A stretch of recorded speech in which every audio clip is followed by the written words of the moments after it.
Give me 1 second.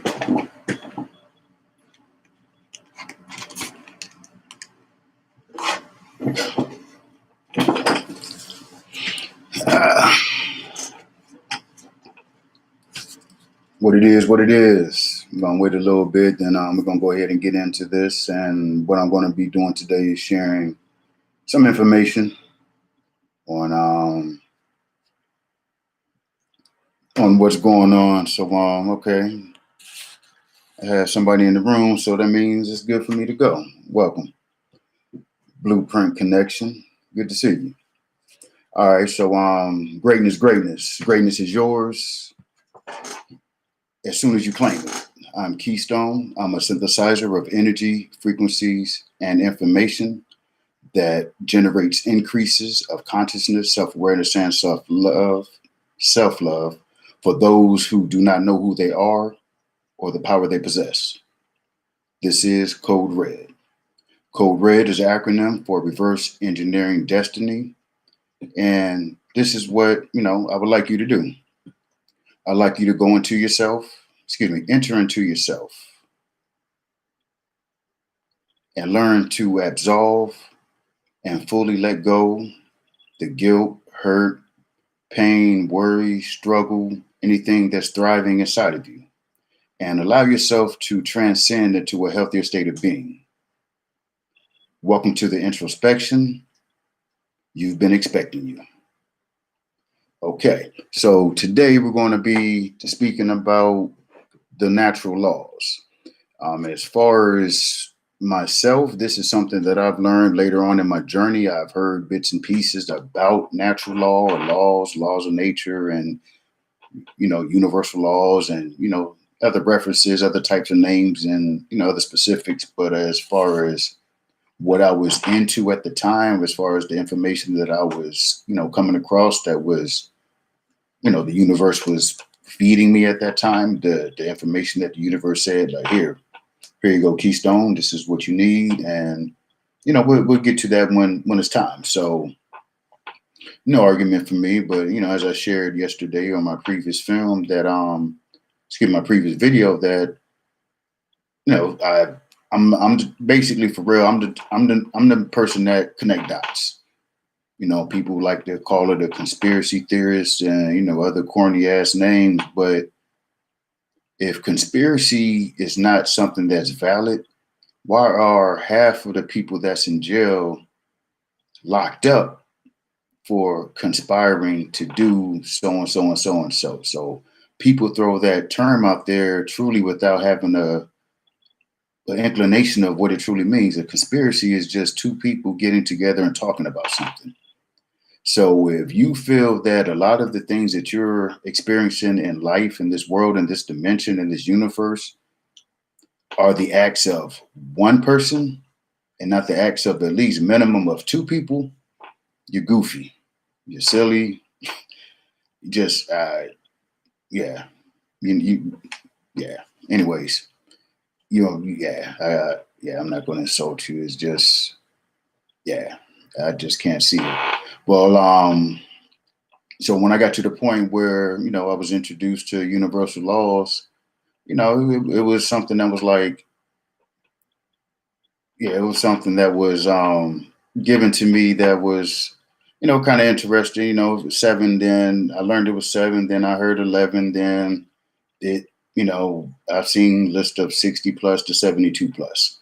So what I'm going to do today, I'm going to introduce the 7 main ones that everybody that is pretty much existence right now is in violation of. And as I go through, I'm going to tie in how being in violation with the universal laws is direct reflection of what everybody's going through right now.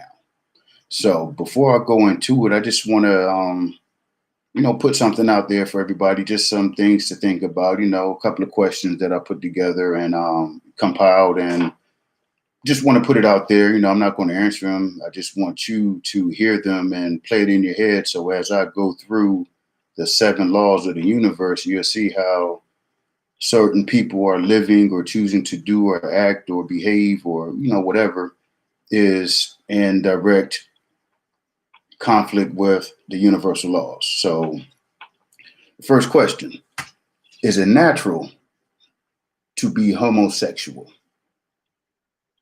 Listen to me. Is it natural to be homosexual? I'm not asking, is it okay, or do you justify it, or do you vote for it, or you wave the flag? I'm asking a question, yes or no question. Is it natural to be homosexual? Not saying that some people aren't naturally swayed one way or the other, but within the context and the grand scheme of nature, is homosexuality natural? And if you respond to that as yes, cool. Now, is it natural to be violent? If we were made out of love, where did the violence come from? You know, if everything was spiritual and in peace and in harmony and balance, what is the need for violence? So again, is violence natural? Another one is being prejudiced natural? You know, prejudging somebody, judging, but basically judging within itself is not, you know, beneficial to, you know, the major part. But yeah, is being prejudiced something natural? And then, you know, this one right here is a funny one to myself, because when I bring it up, you know, I don't know what people think of me after that. But when you look at nature and how animals operate, is it natural to be monogamous? Where did monogamy come from? When you look at the wild, I mean, they should the lion go take his, you know, the lion take his, you know, his lionesses, and he runs that land until he gets uprooted, and you know, a young stallion come in and boot him out. Young lion, but I'm just saying stallion because he's young.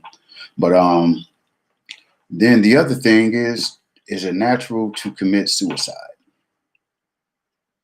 And yeah, because if it was something that was natural, I believe we would see it happening in nature. When I've seen examples of that, I've seen animals, you know, they'll go off away from the tribe or the family or the herd, and you know, they know their time is coming to an end and their clock is expiring, and they can't keep up with everybody, so they don't want to slow down the pack. So they go off to either die off or get eaten or whatever. It's just, you know, cycle of nature. And then, you know, one I touched on before, is it natural to eat meat? And if you say yes, then I would ask you, at what point did that become natural? Because, you know, from if you follow the Bible, the Bible says we were put in the garden. And I don't believe that you will be put in the garden and you don't eat what's in the garden. And what I'm known to be in gardens are stuff that come from the soil that's soaked with the sun, and you know, absorbs water to grow, and you know, fruit and so on and so forth. Then the last one I have is it natural to use contraception? Is it natural? Not asking if it's right or wrong. All of these questions are, is it natural or not? I'm not asking for judgment. I'm not asking for you to, you know, dictate, you know, only certain this or certain that. It's just a natural or unnatural. When you were born, if you were came fresh out the womb and you basically had an upbringing like Tarzan. Tarzan wasn't around civilization. He wasn't around people that had language. He was in the jungle. So out of those questions that I, you know, hit you with a little bit ago, out of them, which of those would Tarzan be likely to be doing? Okay. Well, now we're gonna go ahead and get in this. As I shared with you, it's, you know, 7 universal laws, and I'm gonna go ahead and read them off to you. Well, first off, I'm gonna go ahead and start off with what I refer to as, you know, rule number one. You know, the people I build with or speak with or build. I mean, just anything that's potentially has the opportunity to grow. I refer to this as rule number one, and it's called mentalism. Mentalism is all is mental. Everything's in the mind. Anything that you see right now in this universe, in this world that you visually see or you can hear, well, I'm not going to, excuse me, not that you hear, but that you see and experience, it came from someone's mind first. It has to, thought has to come from the upper realm into your head, becomes thought, and then the thought becomes action. Once it becomes action, then that's when it's visible. That's when the thought is visible. But until the thought is action is put into the thought remains invisible. So what comes mentalism is that they said everything is mental. All of your experiences, there's no such thing as a good or bad experience. It's all on you. There's no such thing as something being right or wrong. It's all on you and your perspective.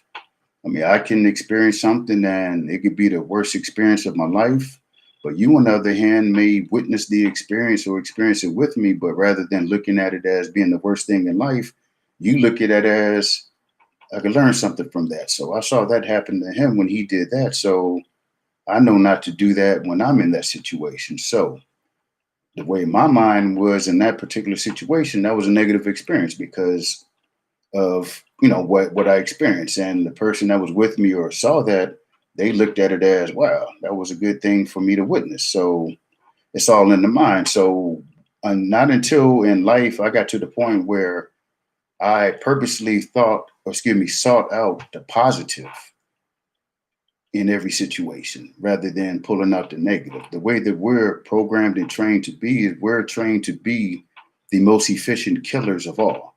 And I'm not talking about people, I'm just talking about energy, progress, success, anything that has the potential of being positive and beneficial. Yeah, we kill it, rather than attempt to learn or join or help build or help their efforts, because in this universe, if you're going to get back what you put out. So you just think about it. People with the mindset that everybody's out to get them, what happens to them? Everybody comes to get them. People that have the mindset that they're going to be successful, nothing can stop them, what happens to them? They're very successful and nothing can stop them. If you have the mindset that you cannot do it and it is too hard, it is impossible, what you're going to get? That's exactly what you're going to get. It's because you set it in your mind first. Now, just because I'm not saying that if you say in your mind you're going to do that, your next time you attempt it, but you must maintain that mindset that it is going to happen once you put forth the effort and learn how to do it. And the funny thing is that when you put forth the effort to learn something, by the time you learn it, you laugh at yourself in the beginning of the process, because now once you got the routine or figured it out, it's like, wow, that's pretty interesting. So what signals are you sending? Can you give me a little more explanation on that question? What signal am I sending? Excuse me. All right, so mentalism, like you said, it controls the mental, it controls the physical, because it has to come into the mind first. Then once it's in the mind, then it goes to physical action. And then once it goes to physical action, then it turns into a phenomena. So that means your mind can control circumstances. Your mind can control situations. Your mind can control experiences. Powerful. But it's only that way if you know how to use it. We go through our life without even comprehending that that is even possible. I mean, honestly, I felt like a leaf in the wind. As I came to my awakening and started gathering this information and actually learning about myself and how I work, my body, my mind, spirit, and soul, how everything is come from the one. We're taught that everything is separate and we're fractionalized. So, a little piece of us here, a little piece of us here, a little piece of us there, a little piece of us here. So we can only tend to ourselves when we're in those certain modes or in them situations where we're dealing with those particular pieces. So I've learned to combine myself and become one. Well, becoming one. I'll say that the process is always going on and it's never ending.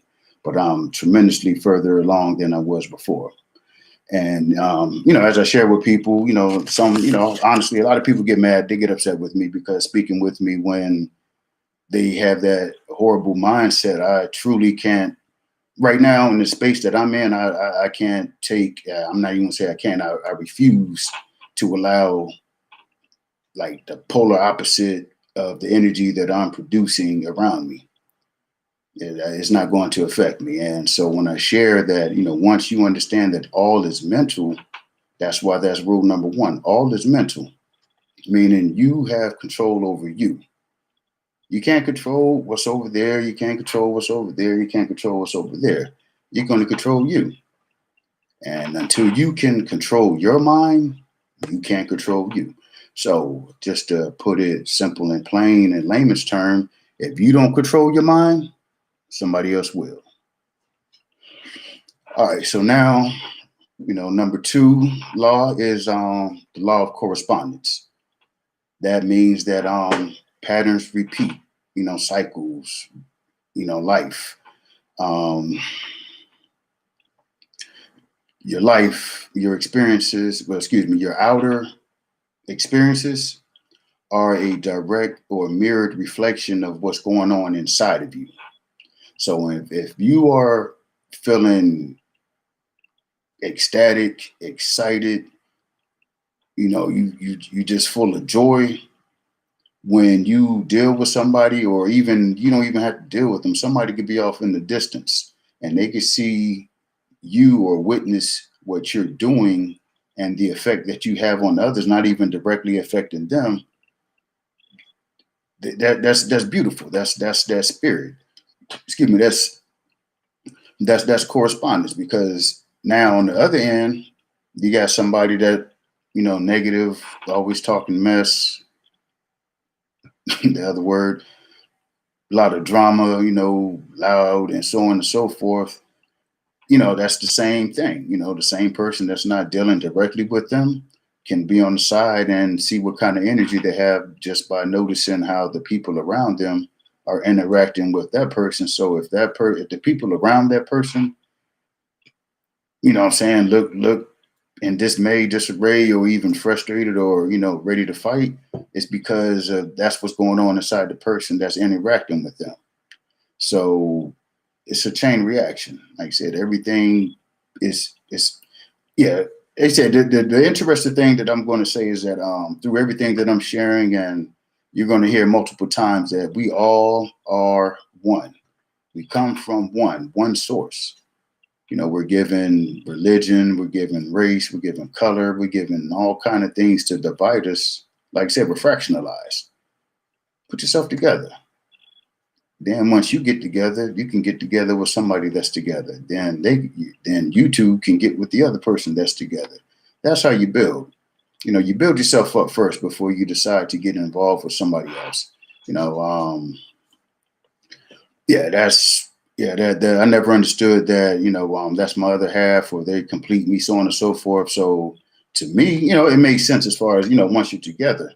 But what happens when you separate? You still got that void. Now something's going to fill that void. That's just how the universe works. It's an empty space, so something's going to fill it up. So if you fill it up yourself, then you find your partner and your partner leaves, you're okay. You'll be affected a little bit, maybe not, but shoot, you got you. You love you, you know your worth, you know your value, your strengths and weaknesses, and so on and so forth. So okay, that person may decided to move on because they had another purpose in life, or whatever the purpose is, the reason is. But the thing that you got to know is that whatever they do should not affect you, because they chose to do that for them. Now what you can do for you is choose to be okay and be beyond that and keep going. So when it comes to correspondence, I believe the most common thing that when I learned what it was the I've been hearing it a while. It was that the saying that as above, so below. So when you hear that, or when I heard that, it was kind of like, yeah, well, I don't know what that means. As above, so below. So once you learn about the stratospheres and the atmosphere, the universe and the earth, your head, with your lower body, and your heart, excuse me, your brain and your heart, everything, it goes together. So whatever happens in your head is going to reflect your body, and whatever happens in your body is going to reflect your head. It's all one. So it's all one unit. It's only separated by what we call it, what we label it, but it's all connected. It's all works in unison. Everything is like clockwork. We all work together to make this thing work. So the other thing that with correspondence is important is that your attitude affects everything. So if you have a good attitude, you're pleasant to work with. People want to work with you, do things for you, assist you, or come get information for you, vice versa. Pretty much, you have a not to say a smooth path, but it's a lot less drama filled and static filled than the person with a crappy attitude, because the person with the crappy attitude is not pleasant to be around. And as far as what I know from people don't like being around crabby ass people unless they're crappy people themselves. So as you've heard, misery loves company. Yeah, I don't love misery, so yeah, I had enough of that in my life, and I don't need any more. So all right, so now as I kept going and moving along and understand truly what everything is. So people probably don't understand the law of correspondence, but it's truly what people call the law of attraction. You get back what you put out. So you put out good energy, you get good energy. You put out bullshit, you get bullshit. You put out static, you get static. You put out joy, you get joy. So again, this is one of those things that is truly up to you. It's not about, waiting for somebody to approve you to do something, or telling you to do something, or blaming it on somebody when you know that you have control of it. What I did is I learned how to get control. Then I learned how to control. And then I learned how to live and navigate within these laws. So like I said, it's simply up to you. You know what I'm saying? We're all from the one, and it's up to you. My message is never going to change, and I'm speaking because that's what I experienced. And not until I went inside myself and figured out what's going on, I'd probably still be below the Beatles. So that's truly what it was. And so where I am now, in a matter of years, it took some time, it took some work, but I never stopped. If I didn't keep going forward, I at least stayed in motion and went sideways until the hole opened up and I shot up in there and kept going forward. So the third law is the law of vibration. That means everything is in a constant state of motion. Everything is in a constant state of motion. Nothing rests, nothing stops. Regardless if you're looking at something, and let's say like one time I was sharing with my nephew, we were driving down the street and I was sharing with him these laws, and asked him, say, what the what vibration is. Everything's in motion and nothing is still. So we're driving down the road, and he asked him to pick out anything that he think is still. So we rode a little while. So he had mentioned he had pointed out a mailbox. One of those ones that's on the side of the road where the mail carrier doesn't have to get out the truck. He just ride by and pull it down and stick it in and keep going. So the mailbox was on a wooden post. So as we rode by, I looked at it and asked him, "Are you sure that that's still?" He was like, "Yeah, it's not moving." So when I broke it down to him, I said, "Okay, that the mailbox is some kind of metal. So within that metal is being broken down. It's deteriorating. Oxygenizing and rust and so on and so forth. And the same thing with the wood. The wood is drying out, it's rotting, and what's going on beneath when it's planted in the ground. The moisture and so on and so forth. So everything has motion, as far as, even yourself, naturally I just wanted to use something that's not live to show that it has motion, it has energy going through it. Shoot, just the sidewalk. You know what I'm saying? Okay, you look at the sidewalk, you look at concrete, you look at the road, naturally it doesn't appear as though it's in motion, but depending on the weather, if it's cold or hot. If it's cold, it's going to contract. If it's hot, it's going to expand. If it's cold, it's going to contract. If it's hot, it's going to expand. Look at stuff, it grows, stuff shrinks. So, everything is in motion. Everything in life or in this dimension is in motion. That's just a law that can be disputed. It's one of them things. The next one is polarity. Polarity means there are two sides to everything. You look at a coin, you got a head, you got a tail, you got a up, you got a down, you got a black, you got a white, you got a male, you got a female, you got an in, you got an out. That's a pretty simple one to understand. So when someone tells you that things are only one way, nah, the law of nature tells you there's another way. So what to tie that to what's going on now, you got sick one way by eating or doing whatever caused you to get sick. Now, all you have to do is do the reverse or find out to what will counteract those symptoms. And it's just that simple. It's not about, the way that we were taught how to, I'm not even going to say cure ourselves, but to treat ourselves medically.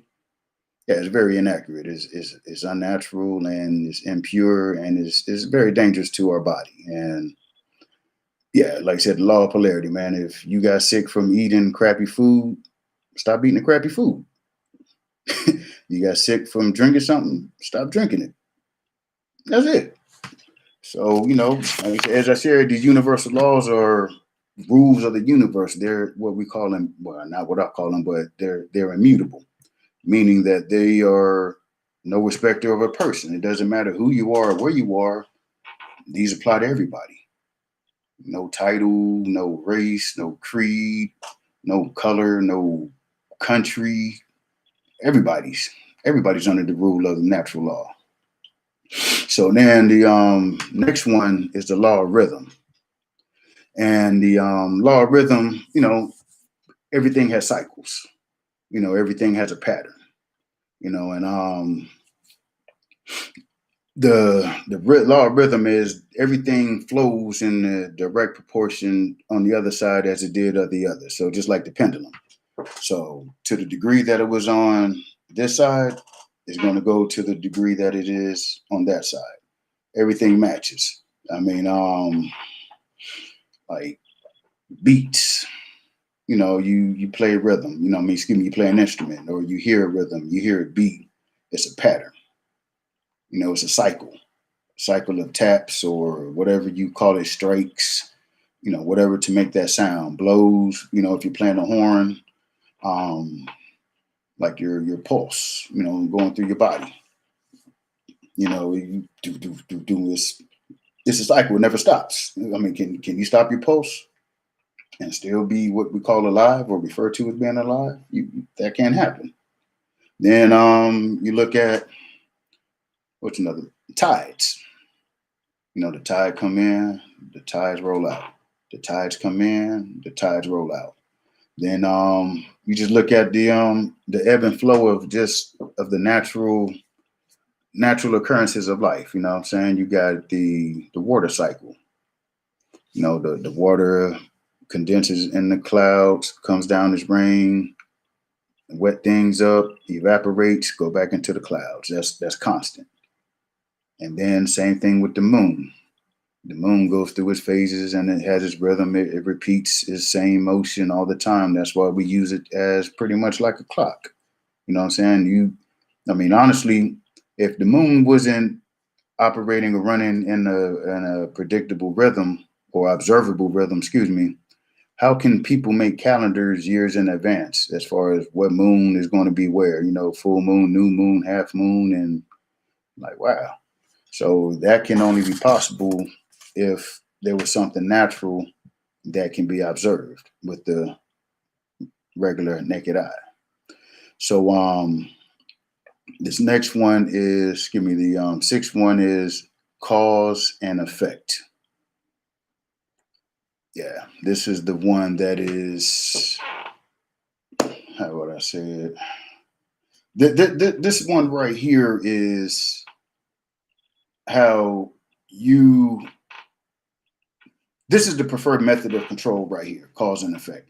So basically what that means is that cause means something happens and the effect is what happens because of the initial action. So somebody started something, somebody finished it. Somebody hit, and somebody hit back. So cause and effect. So I'm going to tie this one to real world experiences. So with, government, whoever, whatever, the people that are in control for right now, that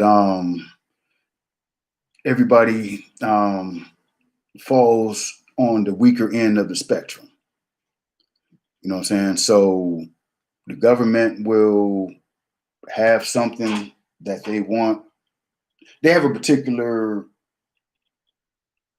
agenda. I say that. I don't want to use that word, but everybody right now, when they hear agenda, they lump it together with conspiracy. But they have something that they want done. Now, in order for them to get that done, with them being in government and politics, they need the people to get behind them and say, yeah, it's okay for you to do that thing that you want to do. So, as I shared with you, it's a cause and effect. Everything has a, a equal and the opposite reaction. So, what they do is they plan something. You know what I'm saying? So they already know what you're going to do. So if we do something to scare them, once they're scared, they're going to want us to do something to save them.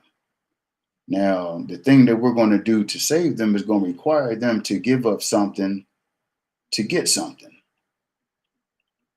So what that is, they mastered the law of cause and effect. So when I, share with people and we get to talking on this level, I ask,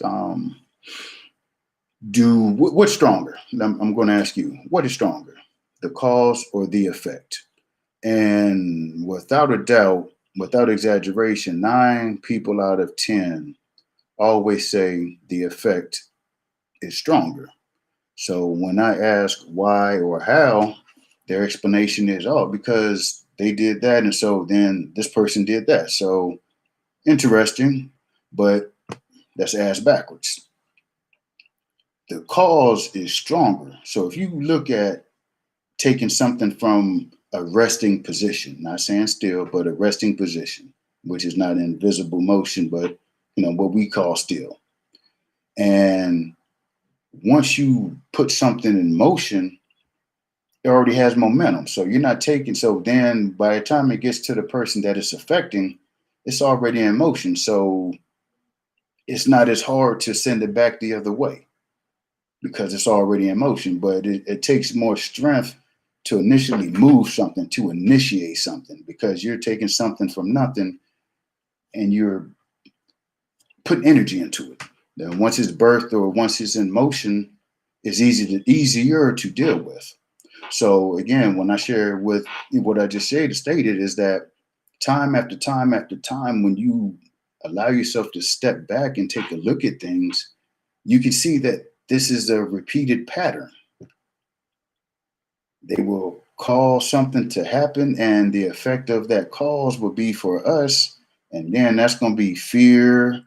It's going to be a whole lot of negative energy to cause people to lose their train of thought because, yeah, I said I don't want to go too far off, but the way that the body does, it can only do one major function at a time. It could fight, it could book, or you can flee, or you can faint. You're gonna eat, or you're gonna defend yourself. You know what I'm saying? So all the other actions become second and third dairy. But when you're in the mind frame of survival, you're not thinking. You can't think. You can't process clearly. You know what I'm saying? You're more so going off of your conscious mind. Excuse me, your subconscious mind. Your subconscious mind has already been programmed for years and years and years. So that's your autopilot. So your body's like, okay, we got this. While you go fight him, the body said, we got the rest. You know what I'm saying? So that's just what it is. And so what it is I share with people. So what you have to want to do and choose to do is be on the other end of the spectrum. You want to be the cause of the reactions that you desire. Again, you want to be the cause of the reactions that you desire. Yeah, I'm sure it sounds foreign and sounds like hogwash or whatever word you want to use, but I'm not going to get in front of this camera and talk about stuff that I've never experienced myself. Again, I'll share. I have no worry about what you say, how you say it. I know what I've researched. I know I didn't just read two sentences and decide to jump on camera and start speaking. So that's what it is. So what I invite you to do, I invite you to prove it wrong. Look up these 7 universal laws and get a grasp, a great understanding of them, and then see if they apply. It's what you do is then you apply them to everyday aspects of life. And once you're able to tie aspects of everyday life with these universal laws, stuff become a little clearer. You see how things are really jacked up and how people are nowhere near the state of harmony within their existence that we're supposed to be in, because we're running around, we're reacting, and anybody knows that the boss is proactive. Not meaning the boss at the job, if that's what you want to refer to, but the boss, the leader, the master, he's proactive, makes a decision, and from that decision, everything else happens. So be a boss. Then the last one is number 7, and that is the law of gender, meaning everything has a female side and a male side, a female side and a male side. So when I ask that first question is homosexuality natural? The answer would be no. Because if homosexuality was natural, I definitely will not be sitting right here. You won't be sitting where you are. There won't be anybody anywhere because there would be no procreation. You need a feminine aspect, and you need a male aspect. I'm not going to go through the motion, but everybody just watching, you pretty much figure out what that means. So, I mean, it's male and feminine, and actually, it doesn't even mean people. So, male and female doesn't mean people. I mean, you got male dogs, you got female dogs, you have male deers, female deers, male elephant, female elephants, trees, flowers, everything has anything that reproduces. And the only things that reproduce are things that are not GMOs. The thing with GMOs, they can't reproduce. So if you allow something to enter your body to alter or to mess up your ability to reproduce, compromise your ability to reproduce, it's not going to happen. You become unnatural from that point forward. You know, you're a GMO, and GMOs can't replicate. And, people have a difficulty grasping that is what's really being perpetuated upon us. You know what I'm saying? They want to make you a GMO so you can't procreate and reproduce. They want to be the only ones to reproduce. So those are the 7 laws I just wanted to go over, and pretty much the basis of everything that Code Red is going to be bringing before you will be tied into the natural laws. The laws cannot be avoided. One of the best things that you can do with the laws is to learn them again and to apply them to your everyday aspect of life. It's not going to happen overnight, but when you're able to see the action and then the reaction, repeat, you know what I'm saying? You start recognizing patterns like, okay, I see this. You start to be able to see things. So again, I shared when this stuff, I thought, yeah, this silliness popped off. I saw it coming. I honestly thought it would have been about 2023 to 2025 when they were going to pull this particular thing right here. I didn't know it was going to be the name that it is, but they were going to make that play. So they jumped it off. So pretty much what they've done. So now what I'm going to do, I'm going to share how they are doing far better in the eyes of universal laws than we are. What they've done is they've done what, they're genius. You got to give it up to them. They created the system for them, by them, and we just happen to be the collateral damage. So what they had to do is, they had to, well, I ain't gonna say what they, all right, so this is what it is. In order for them to have no guilt and retribution of anything bad happening to them, they have to tell you what they are going to do to you. They have to tell you what they are going to do to you. So they don't come and, email you or text message you or knock on your door or call you on the phone. They like to communicate to you what they're going to do to you through media, movies, and TV shows, and even cartoons. Movies, media, TV shows, and cartoons. They have to tell you. Now, when it goes down, all they can do is look at you and say it's your fault because you didn't value yourself enough to go investigate what was going on. So right now they're talking about putting this stuff in your body and everybody's running out with their arm out. They haven't done their due diligence. And if they have done their due diligence, they didn't do it enough or they didn't do enough of it because there's nothing that's not natural that can aid something that is natural. So the cause of everybody running to go stick out their arm to get poked is because of the fear and the media barrage of stories and propaganda to put everybody in fear. So again, cause and effect. Because straight up, man, the man got a patent on the actual virus itself, got a patent on the cure. And what people need to do, they need to go back and investigate these companies that are coming out with this, I'm gonna call it needle food. He's been investing in them companies for decades, but nobody does their research.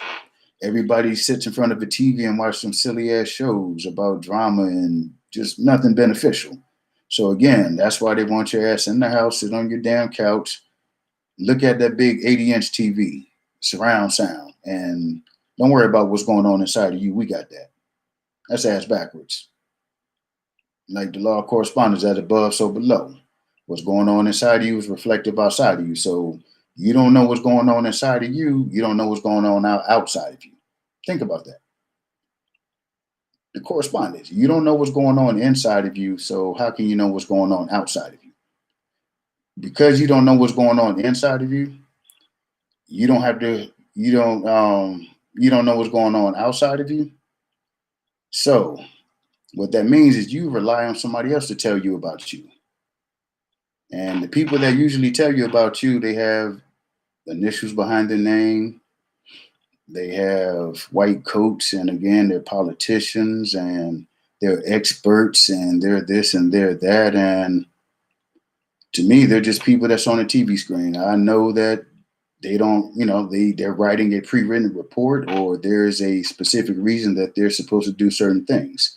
So with this thing, so when they dropped this silliness on everybody, I was like, wow. So again, I think I shared before that it didn't catch me off guard. It was just interesting that they were doing it. And for some reason, I figured that everybody was aware that this was, a bunch of BS. And not to say that this stuff isn't real, but I understand what danger is.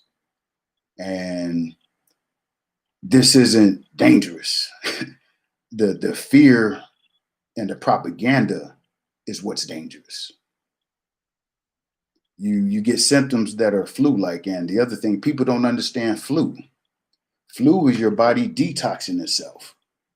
That's it. So why do you go get a shot to stop your body from doing what it does naturally? So what you guys have to do is take a look at what's been going on to you. They've been exploiting your ignorance of you.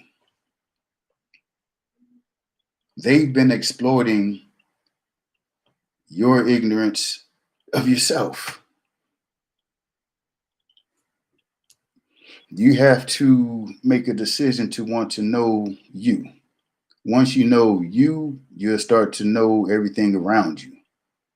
And yeah, I'm sure if you're hearing this for the first time, you want to tell me to shut the F up, and but that's the truth. I mean, if you look at it, ask yourself, has your way been working? Has it worked? Is it working? Where'd you learn it from? Where'd you get it from? Where did they get it from? It's a continuous cycle of failure. Dismay. They want to keep you in an ignorant mode, and that's where you choose to stay. Like I said, you have to make a decision to get out of that. So with them conducting themselves within the universal laws, there's not many things that the universe can do anything bad to them, to a degree. You know what I'm saying? Because they've told you what they've done what they said they're going to do. So as far as the universe doesn't judge. Hey, they said they're going to do it and they fulfilled it. All right, cool. I'm going to give them more of what they asked for. But all of that is for control and power. So I'm going to share one thing that I've learned about these face coverings. All right, so I watched a video a little while, about a couple months ago, and they broke down the origin of where covering, actually, excuse me, not the origin, but yeah, I guess I ain't gonna say the origin of, but the science of the effects of covering a mouth and nose. So they're going to, I think I think it was about 2,000 years ago or plus or more. They said in the Muslim countries, they discovered that when you cover somebody's nose and their mouth, they become submissive and lose their self-identity. Again, when you cover somebody's nose and their mouth, they become submissive and they lose their sense of individuality. So you start to look like everybody else. You don't see yourself as you, because once you put that mask on, all you see is eyeballs. So when I shared that with people, some people, not really bad response, but, first time they're really hearing that. And after months and months of being told this is the reason for you covering your mouth and nose, and for someone to share something like I shared, it's kind of conflicting. I ain't gonna say kind of, it is conflicting, I'm sure. So what ends up happening is that, like I said, the Muslim country. So my next question after that is there any real life scenarios that are, showing what I just shared with you? And some people would think and say no. Other people would think and say, well, damn, that's what they do in those countries. They have the women, forgive me, I don't know what the stuff is called, but, they cover their nose and they got them covering their hair. So what they ended up doing is they, I'm not going to say to play it off, but I guess to enforce it, normalize it, and make it within the culture, they started tying it to the religion and said, Allah prefers you to be like this. Now, once you tie religion and the God or whatever entity that's above everybody, that's how you get, complicit, um, complicity. So through their culture, so, I'm saying go back 2,000 years, and at whatever point they decided to tie it to religion, then going forward to where we are right now, that's embedded into their culture. So, that was something I didn't know was existed. I just figured that's what they did in that country for whatever reason. I figured it was for religion because that is everything that pretty much runs over there. Their programming is designed around religion. So with that mask, and it made sense because when I've never been in that country, but whenever you see the women, they're shy, they don't look, they don't make eye contact, they don't speak, and they're totally submissive. And so when I heard that, instantly I said, "Oh shit, damn, that's what this is. This is a play to make you a damn sitting duck and agree to it." So again, everything they're doing right now is to condition you for what they're going to do. And if everybody's inconvenienced right now, and that's the horrible thing about it right now, that you're so inconvenienced that you're willing to give you away so you can get back to what you thought was normal life. But what I want to share with you is that that's not happening again. We're not going back. And as far as the face coverings, I don't want to speak on what's going to happen with that. I just want to share with you that we're not going back. You know what I'm saying? Schools may not open up. You're going to have your children, and then depending on the children's situation, they're going to come snatch children from you. They're going to do it, and they have the right to do it contractually. So I'm not going to go into that right now because we're supposed to be maintaining these natural laws. But again, I'm just touching on these subjects lightly, bouncing around within the context of these subjects. And after I get to a certain point where, I got everything set up around me to where I'm comfortable and I got a workflow, we're going to get into it. You know what I'm saying? We're going to expose different things, and we're going to have fun. This is exciting for me because the only thing I'm not going to get to enjoy is I'm not going to get to see the faces as I share some of the stuff that I share. That's the one thing about being in front of somebody and sharing information with them. I get to see their reaction. Whether they like it, agree, or don't agree, it doesn't matter to me. I'm just sharing information. What you do with it is what you do with it. If I hand you a cup of ice water, if you drink it or if you water a plant, it don't matter to me. I got the jug. But this is wild. Every day I go out and I see people walk in the streets with face coverings. So, cause and effect. So, we breathe in oxygen from trees, right? They're the source of oxygen. And then we expel carbon dioxide. That's for the trees. So, with the face covering on, you're recycling your own trash in you. Think about that. So, because you are inhaling your carbon dioxide repeatedly, what's going to be the effect? So, if you can't figure that out, I'm pretty sure you've heard what happens when somebody closes himself in a garage and run the car. That exhaust just fills up, and once your lungs are filled up with the exhaust, you suffocate. Yeah, the oxygen is there to clear your lungs, to scrub your lungs. So if you're not scrubbing your lungs, that carbon dioxide is building up. And once those pockets in your lungs are filled up, what room do you have to breathe? Just think of a sponge. Once the sponge is saturated, it can't take no more water in. The only way that it can take more water is when you squeeze the water out. So that's what you do with your oxygen and your breathing. But hey, I'm no doctor. Excuse me, I forgot to preface this with this is just my experience for educational and entertainment purposes only. Anything that you choose to do is at your will. My will is to share with you. So I have one in the room. So what I'm going to do, I'm just going to ask the one in the room to engage in some questions. So I'm pretty much done read, or excuse me, spoke on what I'm going to speak on. And, I just want to see what they may have to say.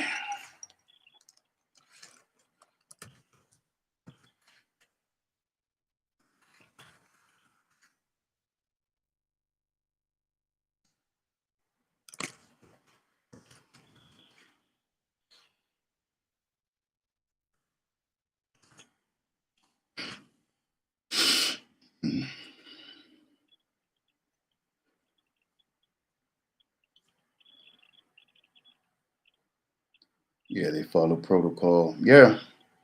Yeah. I mean, everybody that's put before you to give you a message, they're following a protocol. They're playing their part in the deception.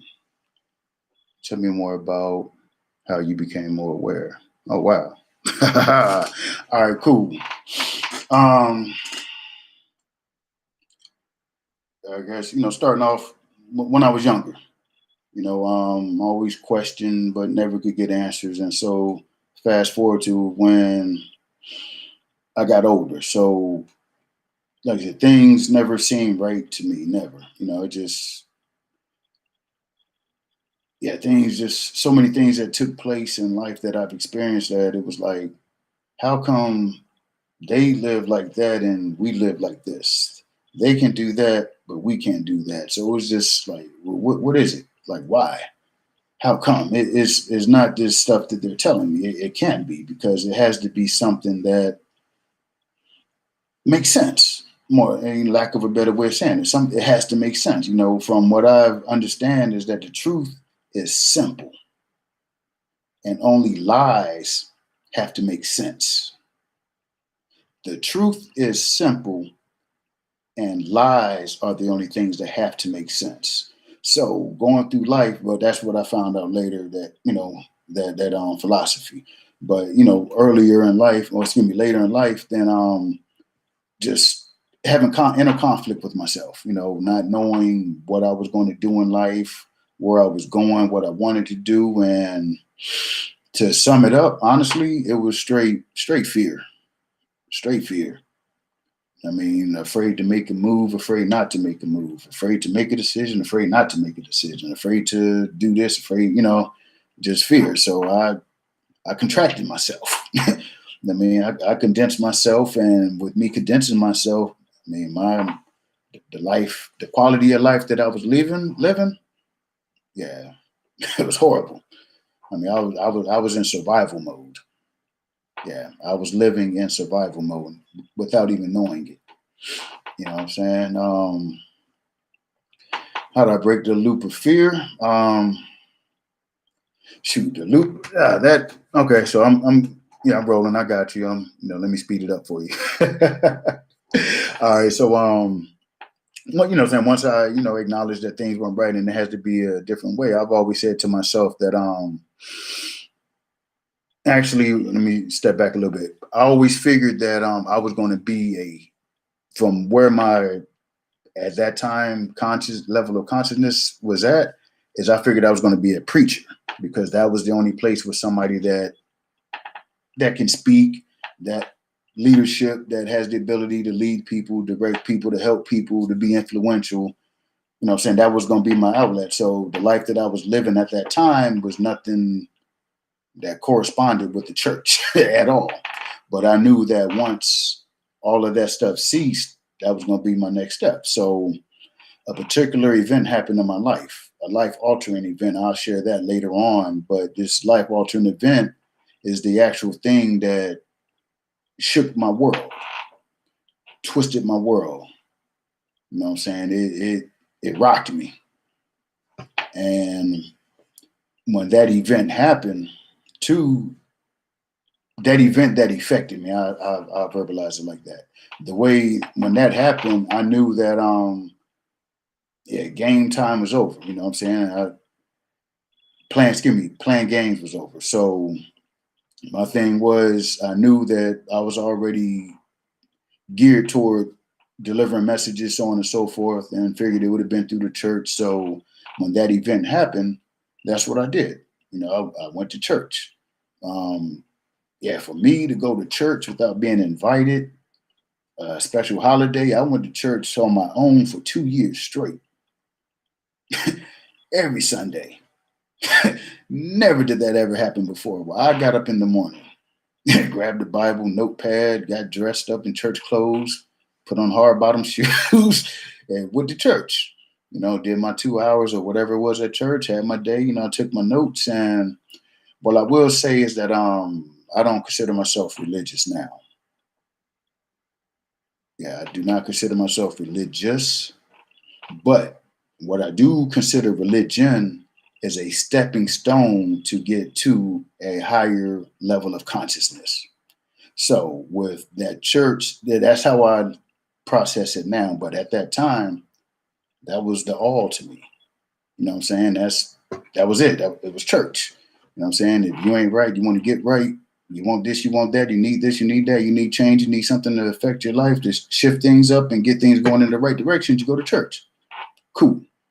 I went to church. I was going to church. So what ended up happening to me was you know, dang, this ain't even supposed to be the topic, but I'm gonna go ahead since it was asked. It was conflict within what was going on in church. So I started to see, you know, stuff that had discrepancy. So to speed it along without giving too much detail, I ended up joining the church, which was a big ass move for me. I was like, what? I got to go in front of these people and be a member? You know, I was cool sitting up in the balcony watching and taking notes, but like I said, the game time is over. You know, this is where I'm going. So I went through the process, became a church member. You know, went down and sat down on the main floor with the people. So when I stopped going, I was contemplating approaching or inquiring about, you know, volunteering for the church. You know what I'm saying? Either a usher or security or whatever. You know what I'm saying? Time to get involved because like I said, going on 2 years, I'm a member.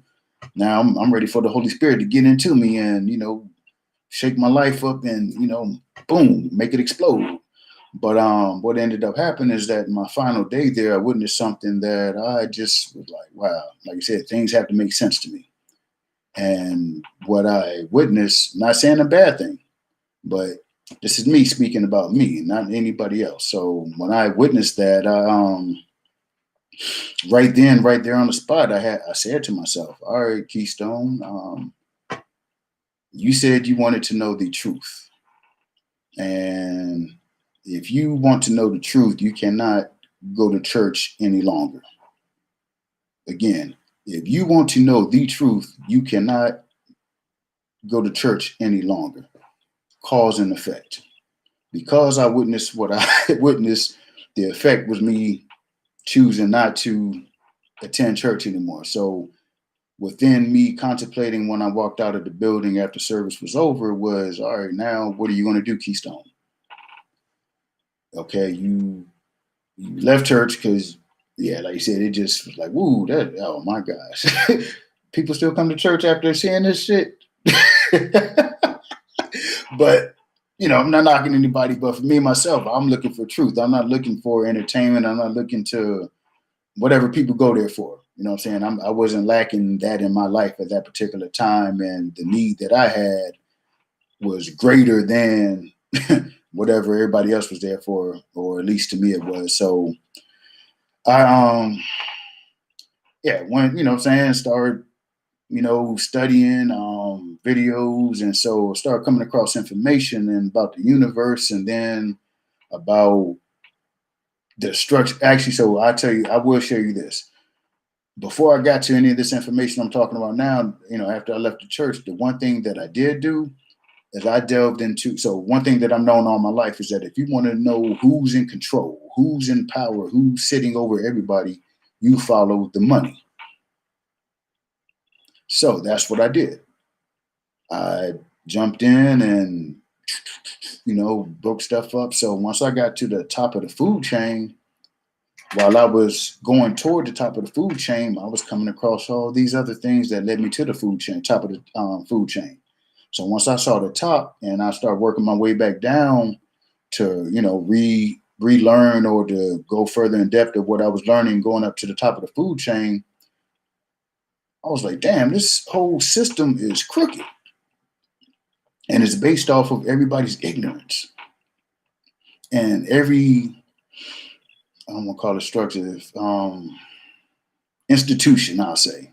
Every institution is designed to keep you ignorant and in line for the people that's at the top of the food chain. So as that became clearer to me and I accepted it and kept growing, and it was just getting hit with information. So I got to the point where when I started to speak to people, that's when I broke that fear. The fear started leaving me when I got to speak to, started beginning to open my mouth about things that nobody else was speaking about. You know what I'm saying? So when somebody's just to keep it light, just for instance, like the subject of Santa Claus.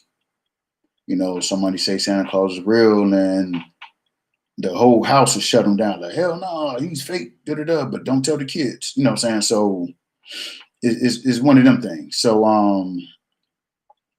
yeah, I had no problem speaking. You know what I'm saying? So then I was like, oh man, am I the only one that know this? So it's been times that, with information that I got, that I would be sitting there for like 10 to 15 minutes of straight silence and not moving, thinking to myself, what the hell did I just see? Like, what the hell? Like, what? Just like, do I want to go on? But what I've always heard is that once your eyes are open, you can't close them. Once your eyes are open, you can't close them. So I open them up and jump into it. So once I got to that point and got to speaking and start being able to tie things together, and then I think once I got to that point, then that's when I got the information about me. That's when I kicked the damn wall down, not the door. I kicked the wall down. The way that it was expressed to me was that it was said that, all right, so your neurons, your brain, your neurons pretty much are, your thoughts, not your thoughts, but your neurons, control everything. So if you and I just finished having a great powwow talk about business, you know what I'm saying? Like an hour and a half of like straight powerful potential and, momentum. And yeah, once we leave, I'm on fire. But within a half hour to 2 hours, that fire is doused and my subconscious mind takes over. Those negative neurons, like, no, man, ain't nobody gonna buy that. Ain't nobody gonna do that. That's stupid. That's silly.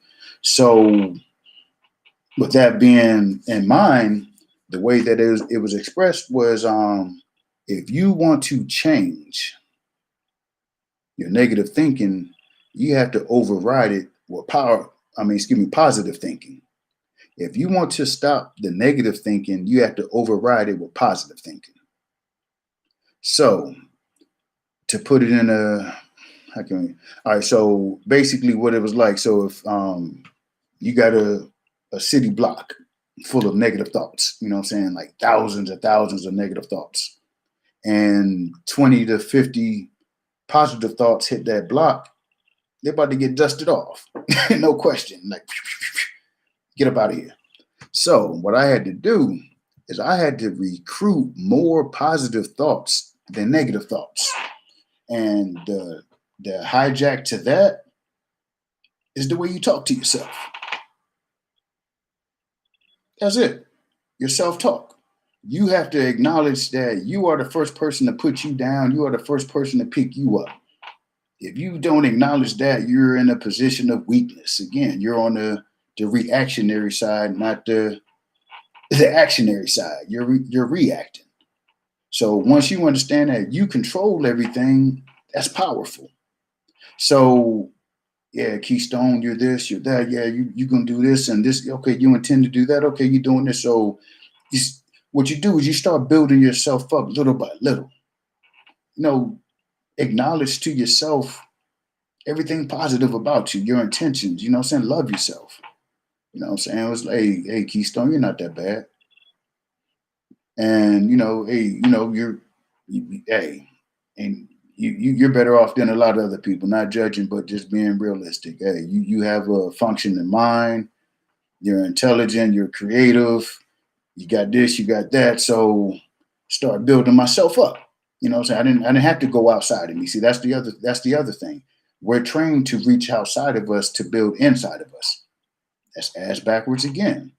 So when it was explained and expressed to me that you had to outnumber your negative neurons with positive neurons, and the way to do that is through your positive self-talk to yourself. I don't give a damn what you say. You know what I'm saying? Hey, you can tell me straight to my face, do this, do that, woo, woo, woo. Okay, cool. I appreciate you for sharing that with me. I'm gonna get on over here because I don't want that to mix in with what I'm doing. But it took a while to get to that point. When I was younger, if you told me this and that, and depending on how I was feeling, I'm gonna tell you this and that. And once I tell you this and that, you're gonna say it again, and I'm gonna say it again, and it's gonna escalate. But I will tell you, actually, let me pause there. I neglected to mention one thing when it came to me breaking my fear and first going to church.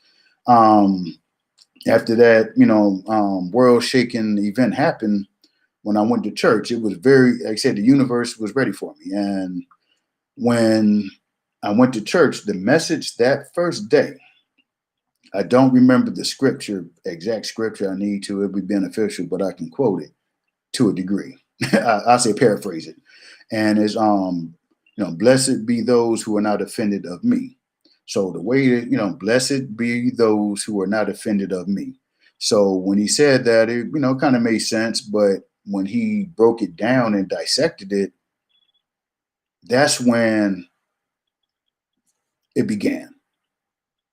That's when it began my first day. I forgot that part of it. But yeah, when that scripture was read, blessed be those who are not offended of me. And it was broken down that since everything comes from God,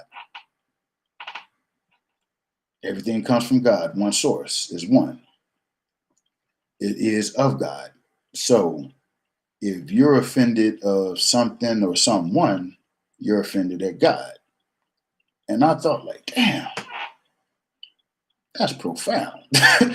Because I was able to, again, go inside of myself. And I truly was able to acknowledge that, damn, a lot of the bad or negative or not so good experiences that are beneficial for me happened because I chose to get offended. Yeah, I chose to get offended.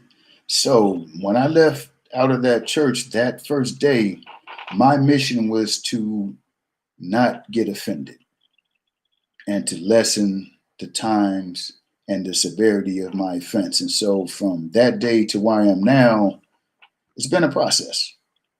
But yeah, if I do get offended, it doesn't last for 3 weeks, 4 weeks. I'm not waiting to get you, like, man, I'm going to find him. But nah, you say what you say, and all right, cool. If I want to respond, I respond. If I don't, I don't. I'm going to go my way, you go your way. As long as you don't put your hands on me, we're pretty cool. But that's when that was the start of my ascension, my evolving, my growing, my growth, my rebirth. That was it from that scripture right there. That particular day, blessed be those who are not offended of me. Being offended of something that comes from the source, you're offended of the source. So that's what did it for me. So going back to, following the money and finding out who was running things and how they were running things and just how intertwined. I mean, when they say the rabbit hole, that's pretty much an understatement. I mean, it truly is. And yeah, just to gather information and then to find out about yourself or myself, and to know that I can change or adjust my life by my thoughts. I can change my life by my thoughts. The quality of my thoughts, by having pure quality thoughts, I can change my life. And if I don't have pure quality thoughts, I still can change my life, but it won't be in the direction that I want to go. So, yeah, with that going on, that just led to just growing and, meeting people and doing different things. And then to get to this point, actually, I will say that when I found out about the neurons and talking positive and recruiting positive neurons to take out the negative neurons, so I also, let me use this as an example. So if you got a scale, all right, so, a seesaw, excuse me. So whatever is the lowest on the seesaw is the heaviest. So when I first used to give this example, I used to say, if it was like seesaw, so these are the negative thoughts, these are the positive. So, as we had that conversation, I'm saying, they, move just a little bit. But then, like I said, after that half hour to 2 or 3 hours later, it goes back to normal. So again, I had to recruit, more positive thinking, more positive neurons, and to where now, yeah, this negative side hasn't touched the ground in years. Like I said, the negative side will go, but it won't touch the ground again. I won't allow it because I won't. There's no need for it. Number one, and then number two, one thing I'll share with you is that wherever you stop your progress at, and you go backwards, excuse me, and you backslide, it takes that much more energy just to get back to where you left off at. That is a truth in life. Wherever you left off at and backslid, you got to work that much harder and more just to get back to that point. Then when you get to that point, then you go. So, I'm not saying it was a straight run, but I slid and I fell and I stumbled, and, I play football. I carry the ball on my hand. So nah, just 1-on-1, you ain't gonna get me. 2-on-1, you're not gonna get me. You're gonna need some partners. And that's just the way it is now. So I won't allow you to have that much power over me by you taking me away from anything that I'm doing. I will not allow that. So what needs to happen, or not, excuse me, not what needs to happen, what I would share with you is that you may desire to develop that same mindset, because until you do, you're always going to be the crash dummy. That's just the simple of it. Until you're able to stand up for yourself, nobody's going to stand up for you. And the person that stands up for you isn't going to be with you all the time. You're the only one that's going to be with you all the time. So, yeah, that's pretty much how I broke the loop of fear. And along with that process, that's how I became more aware, because I will share, be careful, excuse me, not be careful, be aware of what you ask for, because you will get it. When I spoke out loud to the universe, and I spoke out loud. All right, so I will share this. So as a sidebar reflect in effect to what I witnessed at church, that my last day, I had a friend that was in the church, heavy into Jesus, so on and so forth. And around that period of my life, I'm asking questions, like this don't make sense, but everybody says it, but this and that and so on and so forth. So after what I witnessed at church, a couple weeks later and whatever, she asked, how was church? Oh, no, I haven't been back. Why not? So, I shared with what happened. So she asked me, how come did you talk to the pastor? And to me, that was a dumbass question. Like, why would I go talk to him about what I witnessed? Because he's going to tell me something that don't make sense. I already know it. You can't make that make sense to me, what I witnessed. You know what I'm saying? Not saying it's right or wrong, but yeah, there's nothing that can be said. You can't pick out the Bible. You can't brother me this. You know what I'm saying? It was like, nah, that was when I made a decision for me. Like, nah, I'm discontinuing. I appreciate you getting me to this point, but from this point right now, where I want to go, the church is not going to be a part of it. It can't be, because I will have to come sit right here and listen to you talk about what you want to talk about. I don't want to talk about that. I want to know about this. And I know if I ask you about this, oh, I'm gonna get kicked out anyway. So I did everybody a favor and I saved some time, and I, went on and followed myself. So with me speaking to my friend and saying, ask me that question, I was like, that's silly.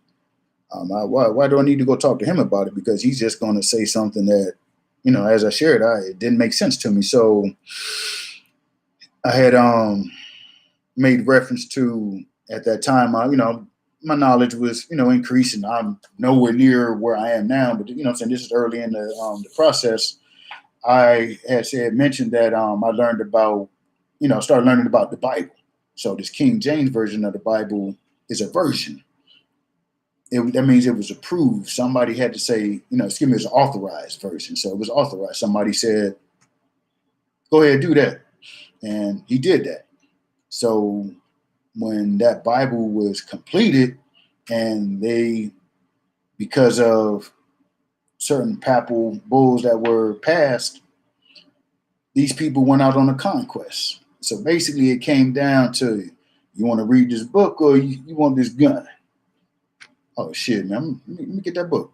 let me see what that book about. So knowing that book was used to colonize and subdue and do all kind of horrific things to people and cultures across the map, that wasn't the one that I wanted to get my answers from. I want the one that happened before that one or before that one. I want the one that influenced that one, or the one that influenced that one that influenced the James version. So, I believe, man, it's been a while since I touched. Is it the Greek, Aramaic? I don't want to quote it wrong, but I believe it was the Greek Bible or the Aramaic, or it was written in a certain language. And to me, that's where I wanted. So I know I would get more of the truth from that Bible or that literary work or that book of stories, that book of compiled stories, than I'm getting from this book of compiled stories. So there was no way for me to access that. And I didn't want to go talk to another preacher or pastor or whoever, because I know, well, not that I knew, but my intuition assured me that you don't need to go to anybody else for your answers. Go seek them for yourself. So with that being said, what I will do is, touch on what I said about church being a stepping stone. So I use different analogies, and sometimes the sports and sometimes there's other aspects. But when it comes to this particular one, I love to use the baseball analogy because it works out perfectly. So baseball, you got home plate, first base, second base, third base, and you got home plate. So the objective of baseball is to go touch first, second, third, and get back home before you score. In order to score. So when you look at, I'm just going to say the cycle of spirituality or ascension or evolving or growing self-awareness and establishing self-love. Like I said, baseball is my favorite. So you're at the home plate. So if you want to get to your ultimate state of existence, mental, mind power, heart power, anything dealing with you, if you only go to church as your source for that higher realm of knowledge, information, or anything that you aspire, you're settling for base hits. That's all you're hitting, which is good. You're on base. but you're only hitting base hits because the information that you're given is still in that Bible. And that Bible was a contained book that it changes, it varies, but it's that same book. So you've been going to church. Let's say somebody been going to church. I'm be real, 65 years. There's people that's been going to church for 65 years and nothing has changed in their life. 65 years from the childhood age up until, like I said, they're in their 70s. So by the time they've been going to church for 65 years, they're definitely in their 70s or beyond. So what that means is that for 65 years, they've been hitting base hits. They never rounded first base, not even rounded first base to possibly, set up for a double, just in case the fielder bobbles the ball or the coach tell you to go. Base hits, which is safe. You know what I'm saying? Hey, boop, let me get on base. That's all I want to do. I just want to get on base. But me, myself, after hitting base hits for 2 years, I wanted to go to second. And when I played baseball, yeah, I'm still in second. So for me to do a base hit, let me hit a double, or if not, I'm a still second. So yeah, I had to get on second. So me having the desire to get on second base, I had to get off of first base, which is the church. Like I said, not knocking the church. If you need religion to keep you together and to tell you how you should be and how you should act, hey, it's all good. And as I shared with you, if you don't control your mind, somebody else will. So I left first base and started headed towards second. It was getting exciting because wasn't that many people going to second base. Everybody was stuck on first. So as I'm approaching second base, less and less people I'm running by. You know what I'm saying? I'm like, wow, what's going on? And so to correlate that to what was going on is that I was the only one choosing to go to second base. Many of the people I came across either didn't know second base existed or was cool with just having singles. So as I approached second base, the amount of information I was inquiring and taking was woo. And as I shared, I'm just going to touch on topics and I'm going to delve into things a lot deeper and have the whiteboard in action and be able for you to take notes and have references and so on and so forth. But right now, I'm just honestly working on my jitters, working on my speech, working on my patterns, and just flowing, freestyling. So this is what this is. So I'm, going to touch on different things. But yeah, when I got to second base, yeah, the information that I was getting was like, wow. I mean, who knows this? So I talked to somebody, have a light conversation, and just for instance, are you guys aware of the richest family in the world? I invite you to research which family is the wealthiest family in the world.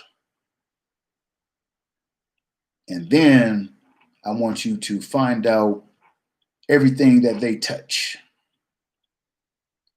Research the wealthiest family in the world and everything under their influence. Yeah. So once that was shown to me and how everything was intertwined and intricately woven to where, I mean, it was just, if you didn't know where you was going or had a desire to go, yeah, you would just get lost. So I weaved through it, and again, as I shared, it just showed me that everything was just as one, but it was highly controlled and fractionalized to the perception of us, the way it's presented. But everything is ruled by that one in the physical form, which is on Earth. So as I did that and started heading toward third, as that's why I am now. And what I'm doing right now is a major part of me getting to third base because we were put here to be of service to fellow man. And again, as I shared, if by me having something that can definitely help you along your journey, if you choose to take it, hey, that's what it's all for. But approaching third, so this film and excuse me, this video. So what I will share with you is that I will invite you to look into the universal laws yourself. As I shared, there are more than 7, but I'm not going to say master the 7, but focus on the 7 first.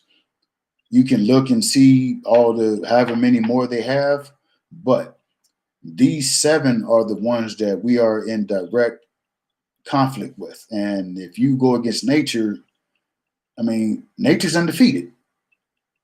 when has nature ever lost? So I invite you to research that as well. Find out about the 7 universal laws and find out if man has ever beat nature. And once you find out and delve in and ingest that, you will start to see things a little differently. And if you do now, if you don't, but I invite you to do something to help you, to induce you to start looking, begin observing things differently. Until you do that, you're going to do things and look at things as the same, when in actuality, they're not. I mean, you could look at a child, but if you can't tell the difference between a child and a lion, you're going to go to Africa and run up on that lion and he's going to eat your ass up. So, again, do yourself a favor, man. Learn about you. Learn about what's going on around you. Learn about the infrastructure. Learn about the damn government. Stop letting these people tell you what the hell they want you to hear. And you settle for it. Like, what the fuck is going on? These people telling you to do this and do that and, okay. Like, why? Why? What is that going to do?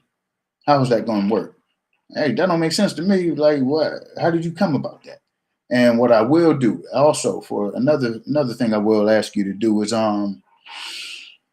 do some research on the people that are telling you to do these things. They tell you their name, but have you even researched where they came from, who they're affiliated with, if they had another job in another part of the government or a company that deals directly with the government, or how did they rise to be the person to be in front of the TV telling you what to do? I mean, one of the people that's in front of the TV telling you the what are they? I don't want to call him the czar of the disease or whatever, but Fauci.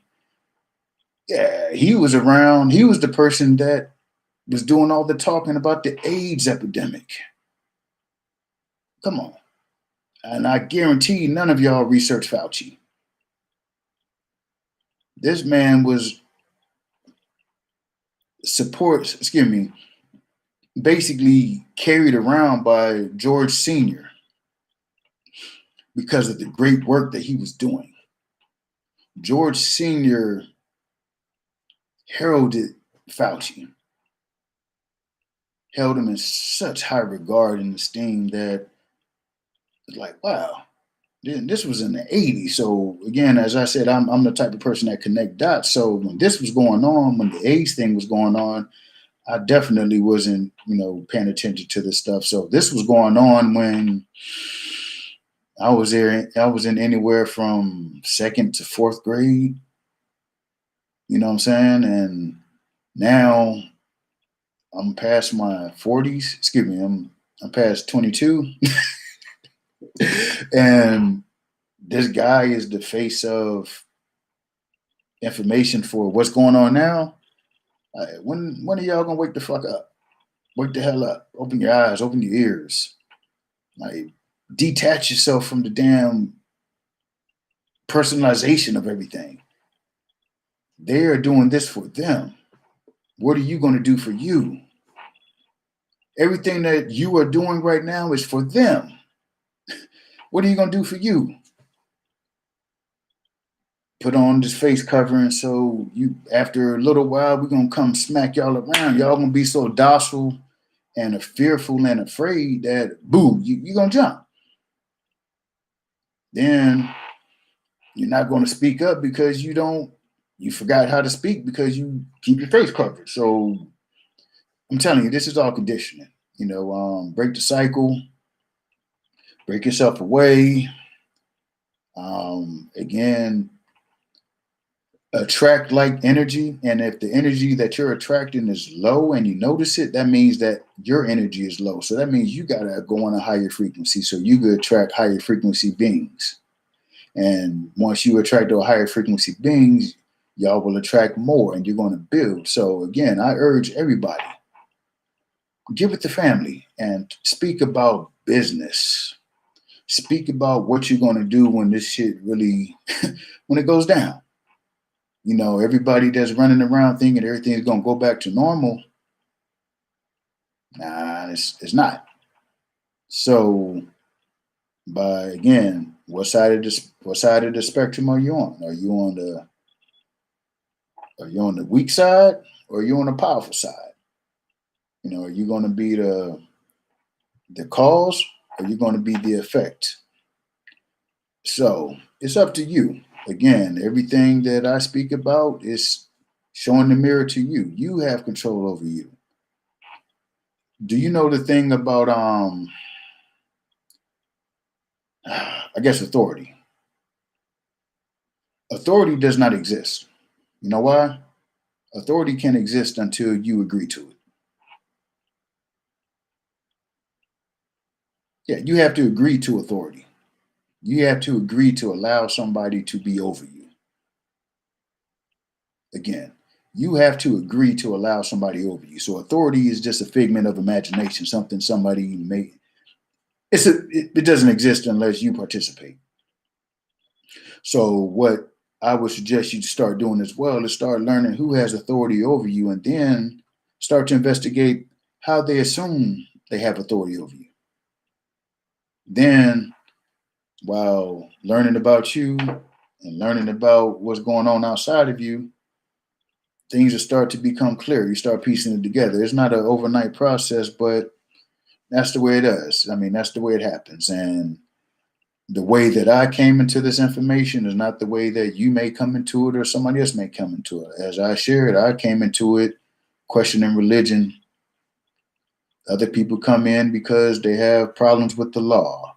Other people have child support.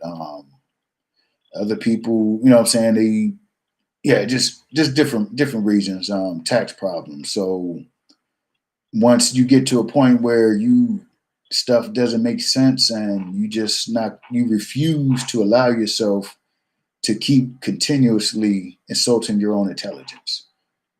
Yeah, stop insulting your own intelligence. The way that I look at it, and I'm sure some people are going to get offended, but the way that I feel, when you go into a church, you have to leave your brain in the car. You do. Because when I went to church, I'm writing and so on and so forth. So, but anything that I have as a thought, I'm not supported by asking the questions that I know I want to ask. And a lot of times you don't get the opportunity to ask questions because so much is going on and being put at you, and collecting money and so on and so forth, and just so many things were going on that, yeah, that's you got to, like, willingly be docile and be led by a pastor. Yeah, you truly have to be a sheep. And yeah, I evolved from a sheep to a damn mountain ram. Well, good gosh, I went over an hour and a half, but again, I appreciate the opportunity to share this moment with you and this information. I don't like using the word subscribe, so while I will ask you to join me by hitting the subscribe button. And then, if you want to share it, share it. If not, it'll come to whoever's looking for it. But again, look at the 7 laws of the universe, the universal laws. Find out where all the money is, and then find out all the reaches that the money reaches. And you'll begin to see some things that will be conflicting. But as I shared, so many things I want to talk about and I can't speak about, and I can't wait to get all these jitters and all this stuff out the way and get my stuff set up where I can really delve into things and truly shock you, wake your ass up. Yeah, I'm not gonna be throwing water on you. This shit gonna be filled with pebbles. Well, again, I appreciate it, and never forget, greatness is yours as soon as you claim it.